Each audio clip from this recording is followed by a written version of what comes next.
Bienvenue sur Lucien et Rébus, là où la frontière entre réalité et cauchemar s'efface. Aujourd'hui, nous allons parler d'une légende terrifiante, d'un artefact maudit dont la simple évocation donne des frissons. Oubliez Annabelle, oubliez Chucky, il existe une poupée encore plus redoutée, plus ancienne, plus maléfique, son nom, Robert. Si vous pensez que les poupées ne sont que des objets inanimés, attendez d'entendre son histoire. Tout commence en 1904, dans une grande maison victorienne de Key West, en Floride. Un jeune garçon, Robert Eugene Otto, reçoit un cadeau mystérieux, une poupée de près d'1 mètre de haut, habillée d'un uniforme de marin. D'après certaines sources, elle aurait été fabriquée par la société Steph, célèbre pour ses jouets de luxe. Mais d'autres racontent une version plus troublante. Cette poupée aurait été offerte à l'enfant par une servante d'origine haïtienne, une femme qui, selon la légende, pratiquait le vaudou. Après avoir été maltraitée par la famille Otto, elle aurait jeté un puissant sortilège sur le jouet avant de disparaître à jamais. Dès lors, la vie des Otto allait basculer dans l'horreur. Robert Eugène, que tout le monde surnomme Eugène, s'attache immédiatement à sa poupée. Il lui parle, joue avec elle, et lui donne même son propre prénom, Robert.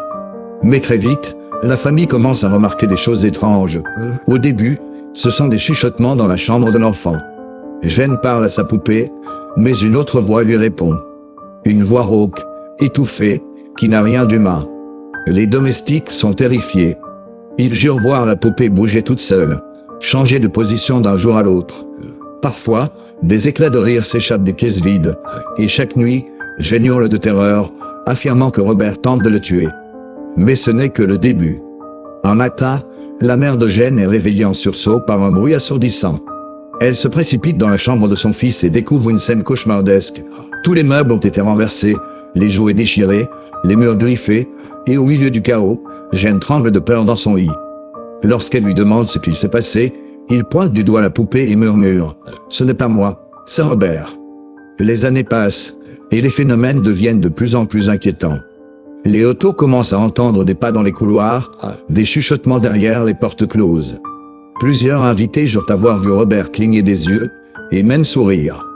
Un jour, une voisine aperçoit la poupée se déplacer seule derrière une fenêtre. Pourtant, la maison est vide, effrayée. La famille décide finalement d'enfermer Robert dans un coffre au grenier. Mais même là, il continue de hanter la maison. Des grattements se font entendre derrière les murs, des rires moqueurs résonnent dans l'obscurité, et les nuits restent hantées par d'étranges cauchemars. Eugène, lui, grandit. Il devient un artiste, se marie, et finit par hériter de la maison familiale. Dès son retour, il retrouve Robert et décide de le ressortir du grenier. Sa femme, effrayée par l'aura sinistre de la poupée, lui demande de s'en débarrasser. Mais Eugène refuse. Il installe Robert dans une pièce spéciale, face à une fenêtre donnant sur la rue. Et c'est à ce moment-là que les phénomènes s'intensifient. Les visiteurs racontent que la poupée les fixe, que ses yeux semblent pleins de haine. Certains affirment l'avoir vu bouger du coin de l'œil, d'autres disent qu'elle chuchote lorsqu'on s'en approche trop. Même Eugène, pourtant attaché à sa poupée, finit par sombrer dans la folie. Jusqu'à sa mort en 1974, il continue de dire que Robert est vivant. Après la disparition d'Eugène, la maison est rachetée par de nouveaux propriétaires. Et devinez quoi? Ils trouvent Robert et décident de le laisser en place. Rapidement, ils subissent d'étranges manifestations. La nuit, des objets tombent sans raison, des portes claquent, des bruits de pas résonnent dans les couloirs.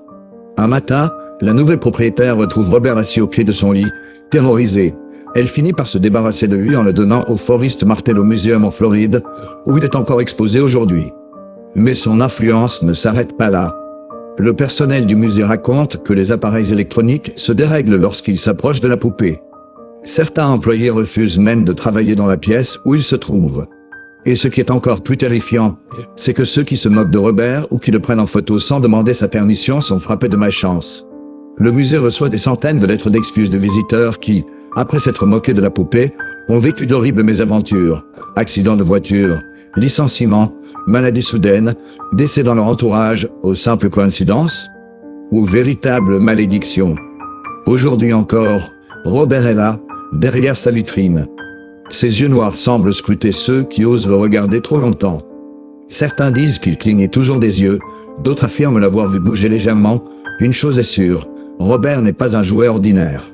Il est un mystère, un danger, une présence qui refuse de disparaître.